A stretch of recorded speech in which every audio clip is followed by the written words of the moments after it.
پہلی غلطی کرتا ہے اس کے دل پر ایک ڈاٹ بن جاتا ہے، چھوٹا سیاہ نقطہ پڑتا ہے. اگر وہ اس کو توبہ کر لے تو دھل جاتا ہے، لیکن اگر وہ برابر کرتا رہے یہاں تک کہ اس کا پورے دل جو ہے سیاہ پڑ جاتا ہے، پورے دل کے اوپر سیاہی آ جاتی ہے. اب آپ جانتے ہیں جب پورا دل سیاہ ہو چکا ہے تو انسان گناہوں میں کتنا دور جا چکا ہے. تو اس لیے چاہیے کہ وہ اللہ رب العالمین سے ہمیشہ توبہ استغفار کرتا ہے. مومنین کو اللہ رب العالمین نے جیت دی، ان کے قدم کو ثابت قدم رکھا. اللہ رب العالمین نے ان کی اس عہد کی وجہ سے کہ انہوں نے اپنے عہد کو توڑا نہیں، اور کافروں کے ساتھ اللہ رب العالمین نے کیا کیا؟ وَرَدَّ اللَّهُ الَّذِينَ كَفَرُوا بِغَيْظِهِمْ لَمْ يَنَالُوا خَيْرًا. اور جو کفار تھے ان کو اللہ رب العالمین نے غصے میں بھرے ہوئے ناکام و نامراد لوٹا دیا. یعنی بڑے غصے میں آئے تھے کہ اگر مارگا فتح کر لیں گے، لیکن غصے میں بھرے بغیر لم ینالوا خیرا، کوئی بھلائی انہیں نہیں ملی. یعنی بالکل ناکام و نامراد، وہ غصے میں بھرے جیسے آئے تھے ویسے لوٹ گئے. یہ کیسے ہوا؟ مسلمانوں کے ڈٹے رہنے کی وجہ سے، اللہ پر ایمان کی وجہ سے، اور میدان میں ڈٹے رہنے کی وجہ سے. وَكَفَى اللَّهُ الْمُؤْمِنِينَ الْقِتَالَ، اور اس قتال میں، اس لڑائی میں اللہ رب العالمین ان کی طرف سے کافی ہو گیا. یعنی اللہ رب العالمین نے مسلمانوں کی ہوا کے ذریعے سے اور فرشتوں کے ذریعے سے مدد فرمائی، ان کے لیے اللہ رب العالمین کافی ہو گیا. پہلے اللہ رب العالمین ان کو آزمایا کہ دیکھیں کتنا ایمان ہے، میدان بھاگتے ہیں کہ نہیں، اور اس میں فلٹر ہو گئے کہ جو منافقین تھے وہ بھاگنے لگے اور بھاگنے پر ابھارنے بھی لگے. لیکن جو حقیقی معنوں میں ہے یہی چیزیں ہوتی ہیں کہ جو آدمی اپنے قول کا، اپنی زبان کا پکا ہوگا وہ آخری وقت میں ساتھ تک رہتا ہے، لیکن جو منافقین ہوتے ہیں وہ دھیرے دھیرے چھٹ جاتے ہیں. تو اللہ رب العالمین نے ان کو خائب و خاسر کفار کو لوٹا دیا.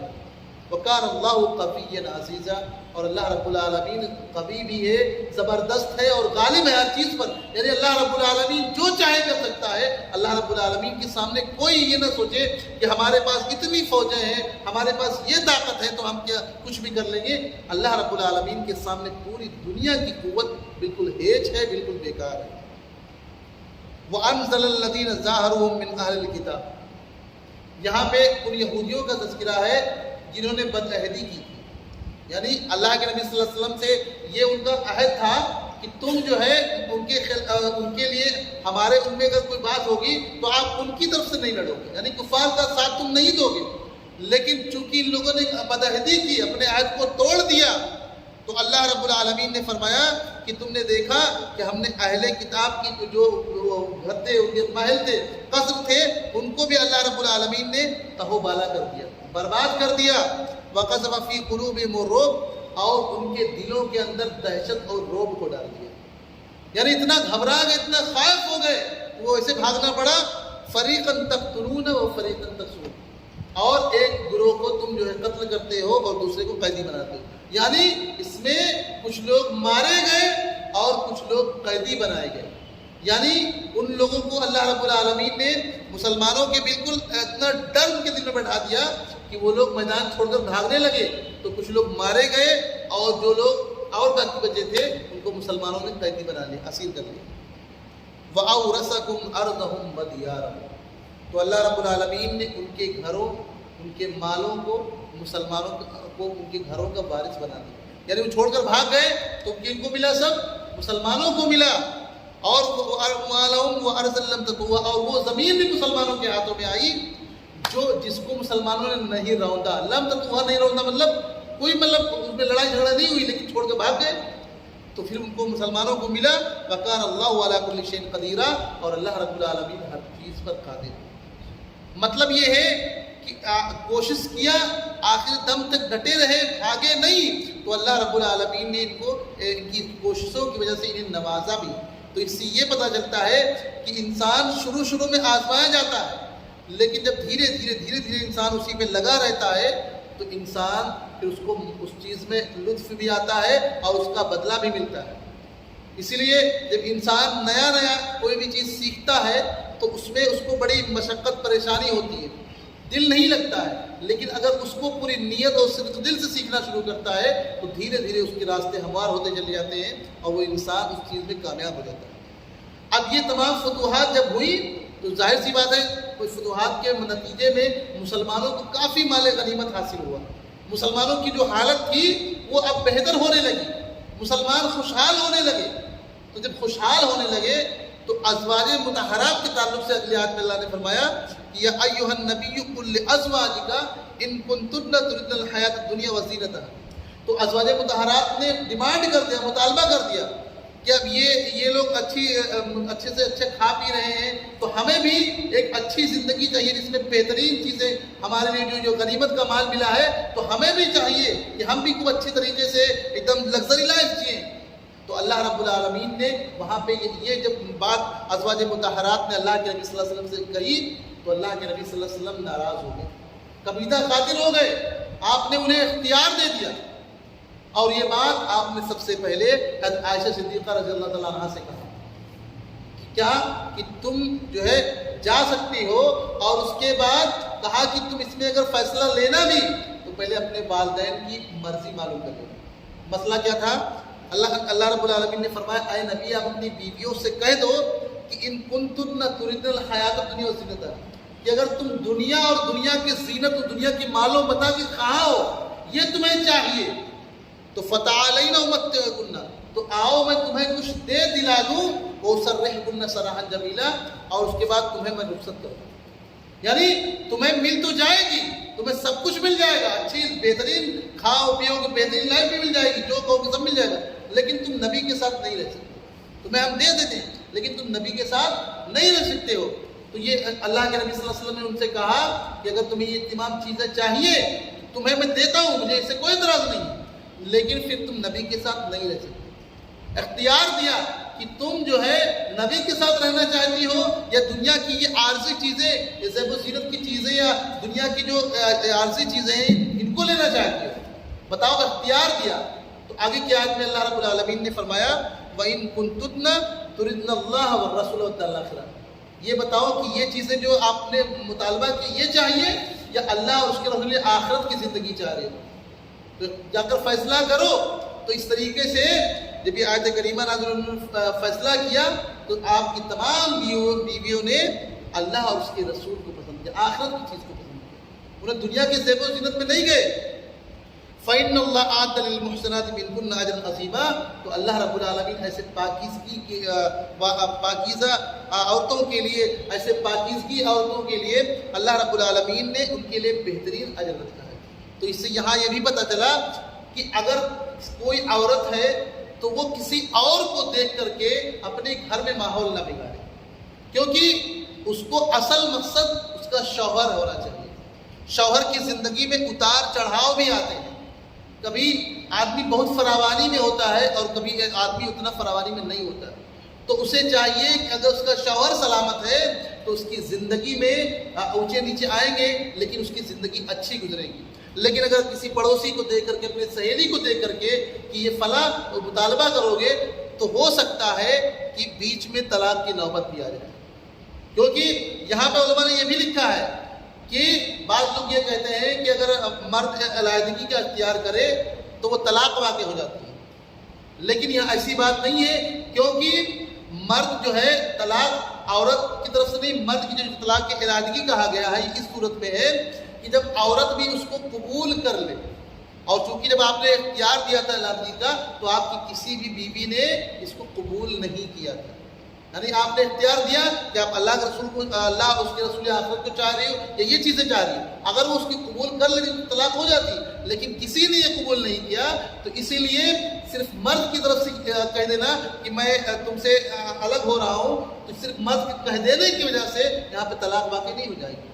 تو کہنے کا مطلب یہ جیسے آدمی غصے میں ہوتا ہے چلو میں تم کو یہ سب تمام چیزیں دے رہا ہوں لیکن ہمارا تمہارا نہیں چلے گا، تاکہ وہ اس کو سدھارنے کے لیے، اس کو اللہ اس کے رسول سے جوڑنے کے لیے. تو یہ آیت کریمہ ان عورتوں کے لیے بہت بہترین اور سود مند ہوگی جو عورتیں بات میں دوسروں کا جو ہے اپنے آپ کو موازنہ کرتی ہیں، دوسروں سے کمپیئر کرتی ہیں کہ فلاں کے یہاں یہ چیزیں ہیں، فلاں کا شوہر یہ چیزیں لا کے دیتا ہے، تم لا کے نہیں دیتے. کیونکہ سبھی، اسی لیے اللہ کے نبی صلی اللہ علیہ وسلم ہمیشہ دنیا کے اندر اگر تم خوش رہنا چاہتے ہو، دماغی سکون چاہتے ہو، تو چاہیے کہ تم ہمیشہ اپنے سے نیچے والے کو دیکھو.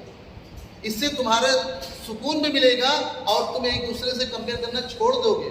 تو اس لیے ہمیں اور آپ کو چاہیے کہ یہ تمام باتیں اپنے گھروں کے اندر بھی بتائی جائیں کہ اللہ رب العالمین نے عورتوں کو یہ بتایا کہ وہ مرد کی زندگی میں رہے تو اس کو سکون دے، کیونکہ شادی کا مطلب ہی ہوتا ہے کہ آدمی اپنی بیوی بچوں سے اپنی آنکھوں کے ٹھنڈک حاصل کرے، سکون حاصل کرے۔ اور آپ یہ جانتے ہیں کہ مرد جو ہے اللہ رب العالمین نے مرد کو ایسا بنایا ہے کہ مرد اپنی بیوی بچوں کے لیے جو چیز خرچ کرتا ہے سچے دل سے کرتا ہے تو اللہ رب العالمین اس پر اس کے جو ہے ثواب بھی دیتا ہے۔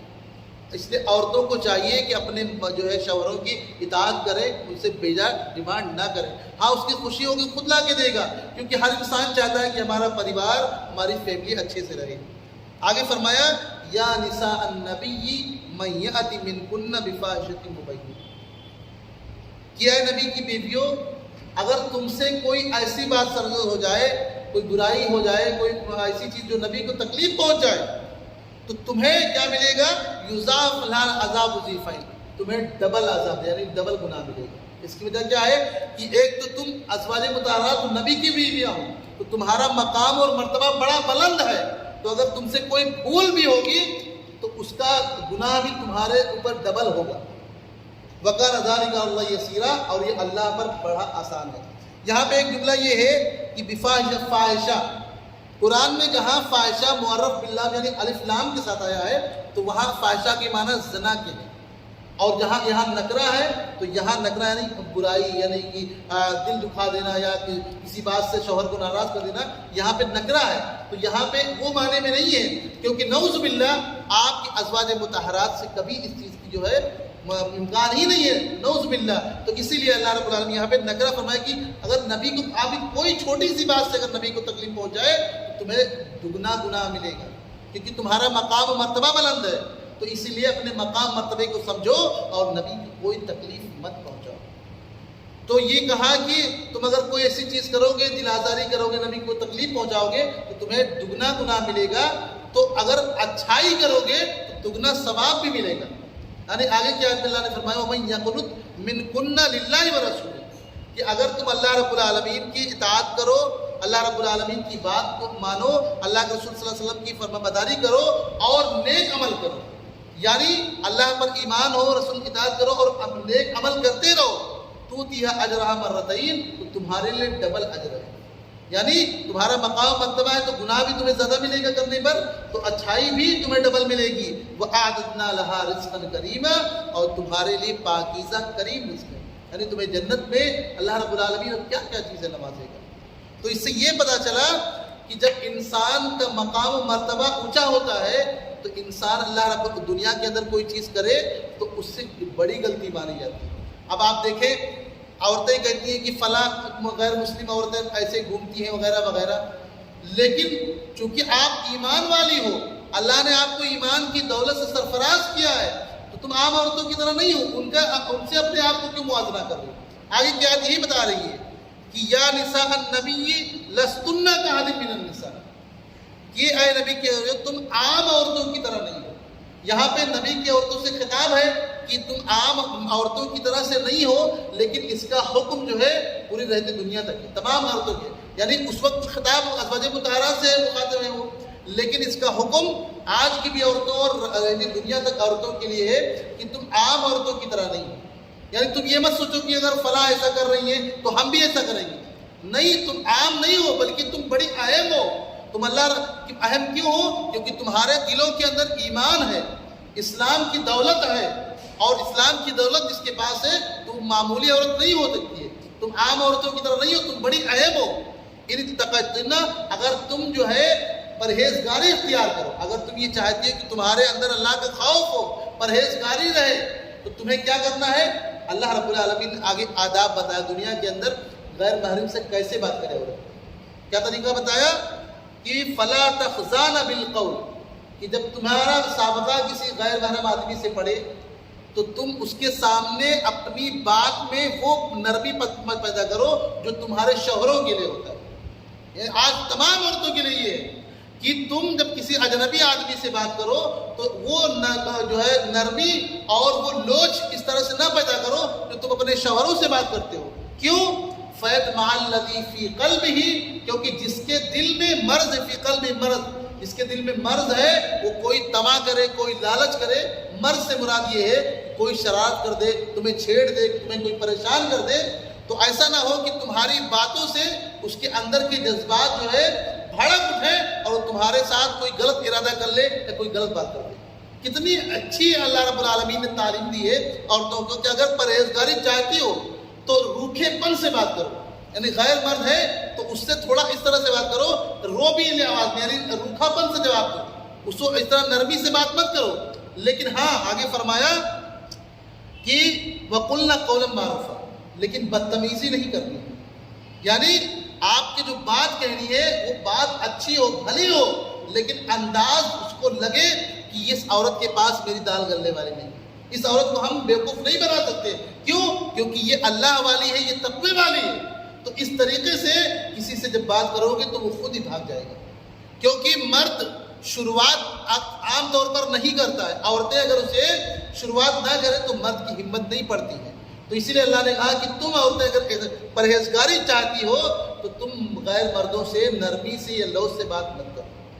بیوتکن ولا تبرجن تبرج الجاہلیہ، کہ تم بلا ضرورت کے گھر سے باہر مت نکلو، اپنے گھروں میں قرار پکڑو۔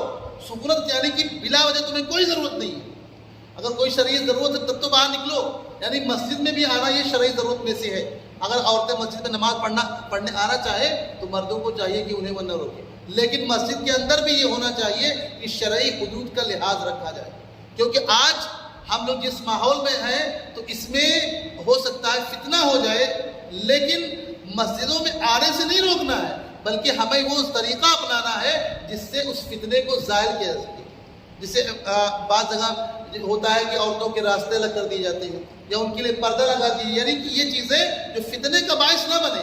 لیکن ایسا نہیں ہے کہ آپ فتنے کا بہانہ کر دو اور عورتوں کو مسجد ہی جانے سے روک دو، کیونکہ بعض لوگ کہتے ہیں کہ عورتیں مسجد میں جائیں گی فتنہ ہوگا، بازار میں میلے میں جاتی تو کوئی فتنہ نہیں ہوتا، مسجد میں آئے گی، یعنی نمازی اتنا گر گیا ہے کہ مسجد میں جائے گا تو عورتوں چھیڑ دے گا، یعنی میلے اور ٹھیلے میں جائے تو کوئی فتنہ نہیں اور مسجد میں جانے سے فتنہ ہوگا۔ یہ غلط سوچ ہے، عورتوں کو مسجدوں میں مت روکو، کیونکہ جب وہ مسجد میں جائیں گی تو وہاں پہ دین کی باتیں سیکھیں گی، ہو سکتا ہے کوئی بات ان کے دل میں لگ جائے اور اسی چیز سے وہ اپنے گھروں کو سوار کریں۔ تو اسی لیے یہ مسجد میں عورتوں کا آنا بھی یہ شرعی ضرورت ہے۔ اس کے وجہ بلا وجہ آدمی بازار مارکیٹ میں جاتی ہے تو کوئی فتنہ نہیں، تو یہ غلط طریقہ ہے۔ اگر ضرورت نہیں ہے تو بلا وجہ باہر اس کو نہیں نکلنا چاہیے۔ یہاں ایک بات اور بھی نوٹ فرما لے کہ عورت کے کاندھوں پر اللہ رب العالمین نے معاش کو نہیں رکھا، یعنی کہ کمانا دھمانا جو ہے یہ مردوں کے کندھے پہ اللہ رب العالمین نے رکھا ہے۔ نقل و نفقہ مردوں کی ذمہ داری ہے، عورتوں کی نہیں ہے کہ عورتیں جا کر کے مردوں کو کھلانا شروع کریں، بلکہ مرد کی ذمہ داری ہے۔ تو اس لیے عورتوں کو چاہیے کہ بلا ضرورت گھر سے باہر نہ نکلیں۔ ولا تبرجن تبرج الجاہلیت الاولی، اور جاہلیت کی طرح سے بناؤ سنگار کر کے باہر مت نکلو۔ تبرج کے مطلب ہوتا ہے اپنے آپ کو بنا سنوار کر کے بے پردہ ہو کر کے لوگوں کے سامنے جانا، یا مرد آگے آپ آگے جا رہے ہو مرد پیچھے پیچھے جا رہا ہے، یہ تمام کی تمام جاہلیت ہے اور رہتی دنیا تک یہ جاہلیت رہے گی، چاہے اس کا کوئی کتنا بھی اچھا نام دے لے، یہ ماڈرن ہے، زمانہ ہے، کچھ بھی کہہ دے، لیکن یہ جاہلیت ہی رہے گی اور آخرت تک یعنی قیامت تک یہ جاہلیت ہی مانی جائے گی۔ مطلب یہ ہے کہ عورت جب بھی بناؤ سنگار کر نکلے گی تو اسے ایجوکیشن والا یا پڑھا لکھا یا بڑا ایجوکیٹڈ نہیں کہا جائے گا، بلکہ اس کو جاہل ہی مانا جائے گا قرآن کی ہدایت کے مطابق، کیونکہ اصل جو بناؤ سنگار ہے اس کے لیے کس کے لیے ہونا چاہیے؟ اس کے شوہر کے لیے ہونا چاہیے۔ اس کے علاوہ یہاں تک کہ اگر وہ مسجد میں بھی آ رہی ہے تو عورت خوشبو کا استعمال نہیں کر سکتی، کیونکہ خوشبو استعمال کرے صرف اپنے شوہر کے لیے، باہر کے لیے۔ لیکن آج معاشرہ اس آیت کو اگر دیکھے تو معاشرہ بالکل الٹا نظر آتا ہے۔ عورتیں گھروں میں جب رہیں گی تو گھروں میں بالکل ایسی میلی کچیلی بنی رہیں گی، اور معاشرے کے اندر جب نکلے گی تو معاشرے کے اندر اپنے آپ کو پورا یہ تبرج الجاہلیہ نہیں ہے تو اور کیا ہے۔ اس سے کیا ہوتا ہے؟ شوہر کے دل کے اندر بیوی کی محبت نہیں رہتی ہے، شوہر متنفر ہو جاتا ہے اور باہر جا کر کے وہ اپنی جو ہے ضرورت پوری بگڑ جاتا ہے، معاشرے کو خراب کرنے لگتا ہے۔ تو اگر اس آیت کریمہ کو دیکھتے ہوئے باہر کے جو میک اپ ہے، جو بناؤ سنگار ہے، وہ صرف شوہر کے لیے کرے تو انشاءاللہ معاشرہ خوشگوار ہو جائے گا۔ وَأَقِمْنَ الصَّلَاةَ، یہ تو ہوئی برائی سے بچانے کی بات، یعنی اگر اپنے آپ کو برائی سے بچانا ہے تو تمہیں بناؤ سنگار کر کے باہر نہیں نکلنا ہے، گھروں کو لازم پکڑنا ہے، اور اگر نیکی کمانا ہے تو وَأَقِمْنَ الصَّلَاةَ، نماز کو قائم کرنا ہے، وَآتِينَ الزَّكَاةَ زکوٰۃ کو دیتی رہنا ہے، وَآتِينَ اللَّهَ وَرَسُولَهُ اللہ اور اس کے رسول کی اطاعت کرنا ہے۔ مطلب یہ ہے کہ صرف بناؤ شکار نہیں کرتے باہر نہیں نکل رہے ہو لیکن نماز روزہ چھوڑ کے بیٹھی ہو تو یہ بھی غلط ہے۔ یعنی بناؤ شکار کر کے باہر نہیں نکلو لیکن نماز کو کبھی چھوڑو مت۔ اگر آپ کے جو حیض کے ایام ہیں ان میں آپ نہیں پڑھ سکتی ہو لیکن باقی جو ایام ہیں ان میں نماز کو نہیں چھوڑنا چاہیے، کیونکہ اگر نماز چھوڑے تو گویا کہ آپ کے اندر تقوی کی اور جو ہے فرما بردار عورت ہونے کی بات رہے نہیں۔ اس لیے اللہ رب العالمین نے اس آیت کریمہ کے اندر فرمایا کہ نیکی حاصل کرنا چاہتی ہو تو نماز کو قائم کرو، زکوٰۃ دو، اللہ اور اس کے رسول کی باتیں مانو۔ انما یرید اللہ لیذہب عنکم الرجس اہل البیت، بے شک اللہ رب العالمین چاہتا ہے کہ تمہیں ہر طرح کی آلائشوں سے غلاظتوں سے بالکل پاک کر دے اہل بیت کو، وَيُطَهِّرُكُمْ تَطْهِيرًا، اور تمہیں بالکل صاف ستھرا اور ایک دم نفیس اور صاف ستھرا بنا دے۔ یہاں پہ ایک چیز یہ ہے کہ اہل بیت کسے کہا جاتا ہے؟ یہاں پہ تو عورتوں کو کہا گیا گھر والا، لیکن اہل بیت اس میں اختلاف ہے کہ آپ کی بیویوں کو کہا جاتا ہے کہ نہیں کہا جاتا ہے۔ تو اس میں کئی قول ہیں، اس میں راجح قول یہ ہے کہ یہ بھی اہل بیت میں سے ہیں۔ آگے اللہ رب العالمین نے فرمایا وَاذْكُرْنَ مَا يُتْلَى فِي بُيُوتِكُنَّ مِنْ آيَاتِ اللَّهِ وَالْحِكْمَةِ، اور اللہ رب العالمین کی جو آیتیں اور اللہ کے نبی صلی اللہ علیہ وسلم کی جو حکمت سے مراد حدیثیں اپنے گھروں کے اندر ان کا ذکر کیا کرو، یعنی ان کو پڑھا کرو۔ یہاں پہ حکمت سے مراد حدیث ہے، مطلب یہ ہے کہ تم اپنے گھروں میں رہو تو ایسا نہیں کہ بالکل چھوڑ دو، بلکہ اپنے گھروں میں بھی اپنے گھروں میں جب رہو تو اللہ کی آیتوں کا ذکر کیا کرو اور حدیث نبویہ کو بھی پڑھا کرو۔ ان اللہ کان لطیفا خبیرا، بے شک اللہ رب العالمین بڑا لطف والا مہربان اور ہر چیز کی خبر رکھنے والا ہے۔ تو مطلب یہ ہے کہ گھروں میں رہو تو عورتوں کو چاہیے کہ نہیں بالکل دہیج میں قرآن پایا ہے تو بالکل الماری میں رکھ کے چھپا کے رکھ دیا، بلکہ اس کو نکالو اور پڑھنے کی کوشش کرو، سمجھنے کی کوشش کرو، نہیں سمجھ میں آئے تو جانکاروں سے پوچھو، سمجھو، یہ تمہارے لیے بڑی بہتر چیز ہے، بڑی بھلائی کی چیز ہے۔ تو اس لیے میرے بھائیوں ہمیں اور آپ کو چاہیے کہ ہم ان تمام چیزوں کا خیال کرتے ہوئے اللہ رب العالمین کی فرامین پر عمل کریں۔ اور یہ سورہ احزاب کی 34 آیتیں ہو چکی ہیں، انشاءاللہ آگے کی جو ہے آگے کی جو آیتیں ہوں گی انشاءاللہ اگلے اتوار کو انشاءاللہ درس میں پیش کی جائیں گی۔ اللہ رب العالمین سے دعا ہے کہ اللہ رب العالمین ہمیں نیک عمل کرنے کی توفیق عطا فرما۔ السلام علیکم ورحمۃ اللہ وبرکاتہ۔